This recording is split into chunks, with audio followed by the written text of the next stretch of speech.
BCom, BSc, MA, MCom करें विश्व की सबसे बड़ी यूनिवर्सिटी इग्नू से। सॉल्व असाइनमेंट्स और गाइड बुक्स प्राप्त करें। संपर्क करें Mahakal computers, DAV PG college के पास, पंच मंदिरा मोड़ से दाहिने, सिवान। सिवान जेल में बंद ओसामा और उनके साथी सलमान को मिली जमानत। आखिर क्यों जमानत मिलने के बाद भी ओसामा रहेंगे जेल में?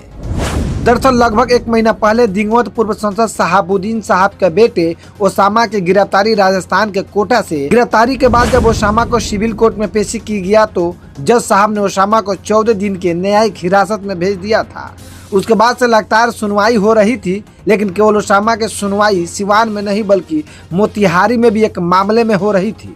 जानकारी हो कि विगत कुछ महीना पहले ओसामा के अपने बहन के ससुराल मोतिहारी रानी कोठी में एक मामले में आरोपी बनाए गए थे। वहीं ओसामा सहित कई लोगों पर FIR दर्ज भी किया गया था, जिसमें कहा गया था कि जो ओसामा साहब की जो बहन है उनके ससुर और उनके भाई में किसी आपसी जमीनी विवाद को लेकर लफड़ा था और उस मामले में ओसामा भी इन्वॉल्व थे। जो आरोप लगाया गया है उसके मुताबिक ओसामा को कहा गया था कि ओसामा अपने साथियों को मोतिहारी के रानी कोठी में भेजकर मारपीट की और कई गाड़ियों को क्षतिग्रस्त भी की। उसके बाद से ही ओसामा सहित कई लोगों पर FIR दर्ज कर दिया गया था।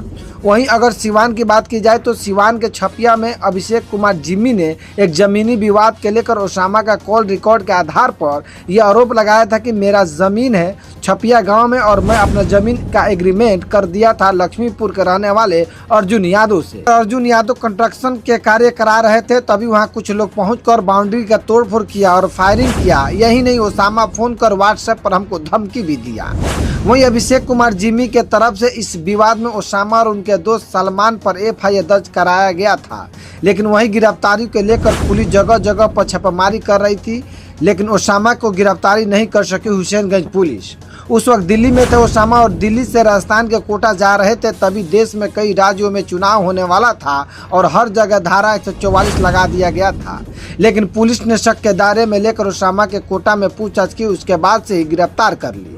खबर वायरल हो गई। वायरल होने के बाद सिवान SP के द्वारा एक टीम बनाकर राजस्थान के कोटा में भेज दिया गया। फिर जब राजस्थान पुलिस ने रिलीज किया तो हुसैनगंज पुलिस ने अपने कब्जे में लेकर वहां से ओसामा को सिवान के कोर्ट में पेश किया।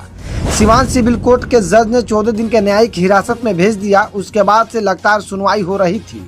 वहीं ओसामा के जमानत को लेकर कल ही सुनवाई हुई थी, लेकिन कल का फैसला सुनाया नहीं गया था।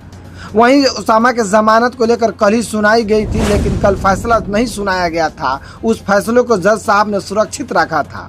जज साहब ने आज अपने फैसलों को सुनाते हुए ओसामा और उनके दोस्त सलमान को जमानत दे दिए। लेकिन खबर ये भी आ रही है कि जिस तरह से मोतिहारी में FIR दर्ज है ओसामा के नाम पर, उसी को लेकर ओसामा अभी बाहर जेल से नहीं आएंगे। एक तरफ उनके समर्थकों में खुशी का लहर था कि हमारे यूथ आइकन को जमानत मिल गई है, लेकिन उनके बाहर न आने को लेकर उन समर्थकों को मायूसी हाथ लगी है। अगर हमारे इस वीडियो को फेसबुक पर देख रहे हैं तो शेयर कीजिए, यूट्यूब पर देख रहे हैं तो हमारे चैनल को सब्सक्राइब कीजिए।